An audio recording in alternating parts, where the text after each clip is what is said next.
Yeah. Just start with Arne. Can you bring us up to date with Hugo Ekitike and just let us know where he's at in terms of his fitness? Yes, I can.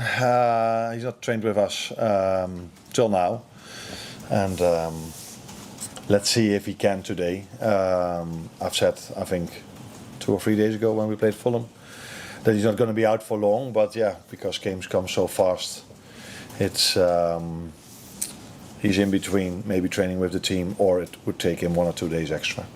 What moment do you feel you're in as a squad at the moment? It's 9 games unbeaten, but obviously I know there's disappointment at the draw in the last 2. Yeah, it's 9 games unbeaten where we've had definitely 2 draws too many, and then I'm thinking about the Leeds away game and this game in terms of the moment we conceded a goal. Yeah, where are we? I think I've said so many times the answer to that question. We're not there where we want to, but I feel we have a very talented squad, and if everyone is available and everyone is ready, then I think we can do special things. And I also think we've shown that this season with quite a lot of impressive wins, but we've also shown that we've had impressive draws or impressive losses in a negative way. I mean that. So we haven't had the consistency, but we did beat very good teams already this season. So that tells you that the talent is definitely there, but the consistency, unfortunately, hasn't been there this season. One of those teams, obviously, is the team that you faced this on Thursday night in Arsenal. In terms of then what you still want to achieve, what importance do you put on this one game against a side that is so far clear at the top of the table? A lot of importance, because we still have a lot to play for in the Premier League, but we're also in the FA Cup, which makes sense because we haven't played there yet, and in the Champions League, and these are knockout games, and these are games where you can face teams like Arsenal. So it's also for that reason it is an important game for us to see where we are in a one-off game. To see where we are against a very, very good Arsenal. They've been for years very good, and this season probably even better than the years before. Thank you. Arne, what do you see as Arsenal's main strengths? Their main strength? Oh, that's interesting. Maybe it's their main strength that they have so many strengths. Or the main stress that they hardly have something that is weak, so they hardly concede goals.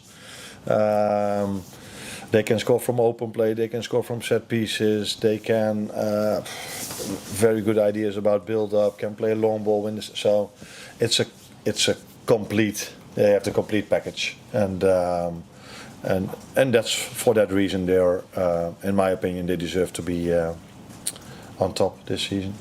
With that considered and how strong they are looking, what would a win there do for the belief of your group in the second half of this season and the hope that this can still be a successful campaign for you guys? Yeah. Of course, that would mean a lot, because if you win those games, that tells you that you can compete in the latter stages of the FA Cup and the Champions League with any other team as well. I think we've shown already that we can do this, because we've beaten, for example, Arsenal at home. And I can come up with many other games that we've won against very strong teams. But we also know that it's going to be a special game for them as well. So we have to be completely ready, because they are as well. They are in a very positive vibe at the moment, and it's obvious that we aren't, especially because we've conceded again a late goal. But I think everyone, me for sure, is looking forward to this game, because it's always nice to be part of a Liverpool game, but especially if you face the Real Madrids or Arsenals or City or these kind of games. So we're definitely looking forward to going there tomorrow. Could this still be a special season for your team? I know you've had lots of problems and you've had to find lots of solutions to those problems so far. Yeah. But like you said, there's still a lot to play for. Could this still be a special season for Yes, of course. I think so many times this club has so many times shown when when this club didn't have the greatest form in the league, that they were able to win another trophy. And other clubs have shown this recently as well, that it's always possible, because we have a very good and talented group, and we've shown this season, Inter Milan away, Real Madrid at home, Atletico Madrid at home, Aston Villa, who won maybe 18 from the last 20 games, only lost 2, one against us, one against Arsenal. We've beaten Arsenal at home, so yes, we've shown that we can compete with almost every team. Maybe there was one exception, but that was also because there was a goal disallowed from us just before half-time, which shouldn't have been disallowed. That was City away. But in all the other games, we've been competitive with everyone, but we haven't had the consistency against the clubs where we usually win. That led to the fact that we're now 14 points behind Arsenal. But so again, another challenge for us, with, of course, players being out, but still enough very good players available to go to Arsenal and make it a proper fight. Thank you. Hi Arne.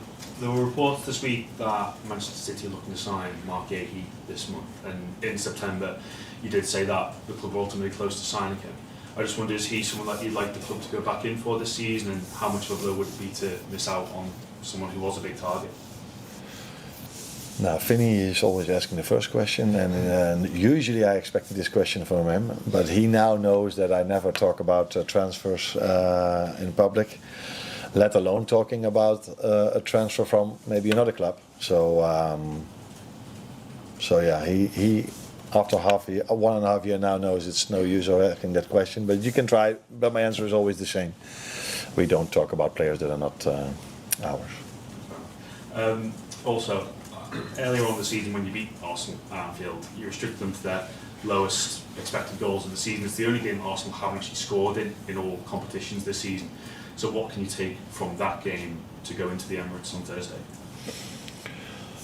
No, you definitely look at that game as well, but that's not the only one we are looking at. It's the recent games as well, and that was the start of the season where both teams brought in new players. So I think defensively we did really well that game. You need to do defensively really well in every top game to even have a chance to win it, and. Of course, it's different if you play at Anfield, because the fans are such a big help for us. But now our away fans will probably be a big help for us as well. And so yeah, we do watch that game, but I don't know. But I think Arsenal will probably play a few others than they did back then. So, but their whole way of playing have been under Mikel so much the same, and he every time adds something new. But so yeah, we can expect probably a similar team, similar to way of playing, let's put it that way. But they play at home. I think their fans will really be up for it. It's probably in the last 5-10 years one of the best times to be an Arsenal fan. They're one at the top of the league. They have an incredible team, incredible manager. So I assume they look forward to the game tomorrow, but we are looking forward to that as well. No. Hi Arne, you mentioned there before that most of Liverpool's best performances this season come against the better team, Real Madrid, Inter, Arsenal, Aston Villa. Do you find that frustrating that they're unable to make that consistency against some of the other teams? And what do you put that down to? Is it the style of play? Is it maybe an attitude issue? It is annoying because usually you think it's harder to play against the best teams in the world or in the country than to play against teams that are not competing for a league title or not involved in the Champions League. But there's definitely a reason why it is, because I think in the last 9 games, I think people have liked our 2 games against Villa and Brighton more than all the other games we've played. And I can exactly tell you why that is, but if I do so, people will tell me, how can you make your opponents so much wiser? So. And we have to find a way of playing that same style of football against other styles of play as well, but we haven't found that answer enough yet.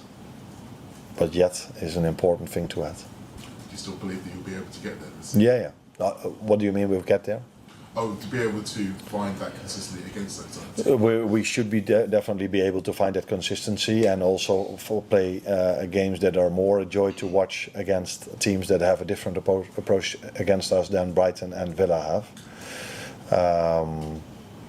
But therefore we need, of course, as much players available as we can, and keep working very hard to find openings and find the right ideas to hurt those teams as well. But against Fulham, I don't think many people thought it was a joy to watch, and I've said many times that I found our games against Paris Saint-Germain a joy to watch. So then compare maybe these two games with each other, and then ask yourself the question: why is one game a joy to watch and the other is harder to watch? And when people tell me, you always need extra pass, the first goal we scored against Fulham was only one pass. So these players do know that if we need one pass, or we can use one pass to score a goal, we try to. And the second goal we scored was 17 passes we needed before we could bring a cross in. And sometimes that's needed. If you win the ball back low on the pitch and the other team goes into a low block, it's harder to get through it in one pass. Which we did in the first goal because we won the ball back high up the pitch. Adam? And just on that, talking about being a joy to watch, a lot of fans have said in recent weeks that football has been dull and boring. What do you make of that? I find it really hard to hear, but it's not that I completely disagree. I would use different words, and I would take certain things into account, but I want to win as much trophies as I can, but I think I'm also known for the fact that my teams always try to play attacking football, and I can only say that we are still trying to do so. But having a lot of ball possession, I said this many times, doesn't mean you play attacking. That does mean you play attacking football, because you try to win the ball back as soon as you can, and when you have it, you try to create something. But we are struggling to create a lot of chances. But I've said many times we're not the only team that struggles to create a lot of chances. I don't think the amount of chances we create are so much different to some other teams in the league that are doing really well. But I don't like to hear this, of course, because if there's one thing I would like is us winning a lot of games, but also us playing an attractive style of football, which I think we've also done this season. And we have to find a way against teams that try to make it not an attractive game, which is there, of course, maybe even smart for them to do. We have to find answers to that, and that's something we haven't found enough yet. But we are working on that every single day to improve that. Just on Harvey earlier, I know last time he said to ask a question at Villa, everybody said, well, Villa don't want to sign him. Is there a possibility that he ends January as Liverpool player? I think that answer is going to be the same about Marc Guehi. He's an Aston Villa player, so if you want to ask things about an Aston Villa player, you should ask Unai Emery. Technically, he's a Liverpool player. He's just on loan. Liverpool has no recall option. No. Liverpool has no recall option. James? Arne, when you look at the squad, do you see sufficient depth and talent to achieve what you want to achieve between now and the end of the season? Or do you think you will need reinforcements at all in any area this month? First of all, I'm really happy with the squad we are having.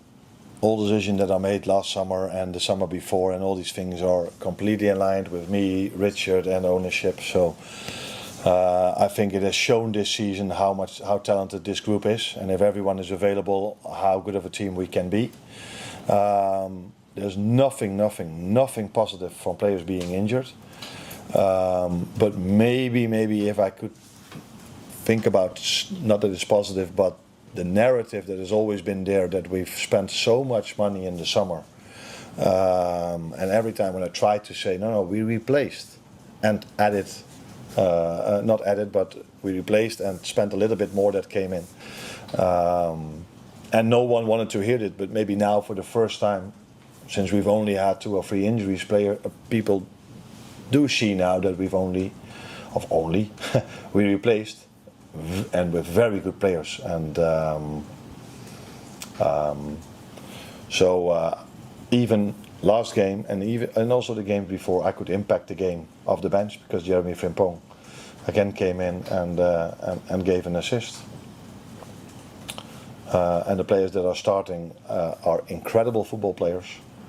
So this club is in a very good place if everyone is available, and we are getting stronger and stronger. Then this club is in a really good place for the short future, but definitely also for the mid to long term future. Michael Ashman. Can I just add to that? Are you definitely okay with the number of centre-back options you've got? I know you spoke about it before, and you spoke about retirement who can play there and Ryan Gravenberch, but we haven't really seen that. And for a couple of games there when Joe Gomez was injured, you were down to essentially 2 centre-backs. So are you okay with the number of options you've got, particularly in that position? Joe is. I expect him. I'm not expecting. He's back now, so that's already a big help. But I think there is no manager in the world that would tell you, "Oh, I'm completely happy that I only have 2 centre backs available." But you have to look at the bigger picture, and the bigger picture is that we've signed an unbelievable, talented player with Giovanni Leoni, who will be back next season. And this is the way this club works. And as much has been said about our spending last summer, it's not that there is no limitation on us spending. We have to do smart things, and this club has always tried to do smart things to keep up with the teams we want to compete with, and that's not any difference now. But in an ideal world, you have more than 2 centre backs available. But sometimes things can work out in a way that it has happened now, that you have to accept that situation. And I don't think that's for the first time. I know from a period of time that Jurgen also had a few problems at centre back, and he played players there that were either midfielders or players that, I think, what was his name? He was with us, who played quite a lot, the centre back. Nat Phillips, yeah, he played a lot. So that has been Liverpool for all these years, and that has not changed. Thanks, Arne. You're welcome.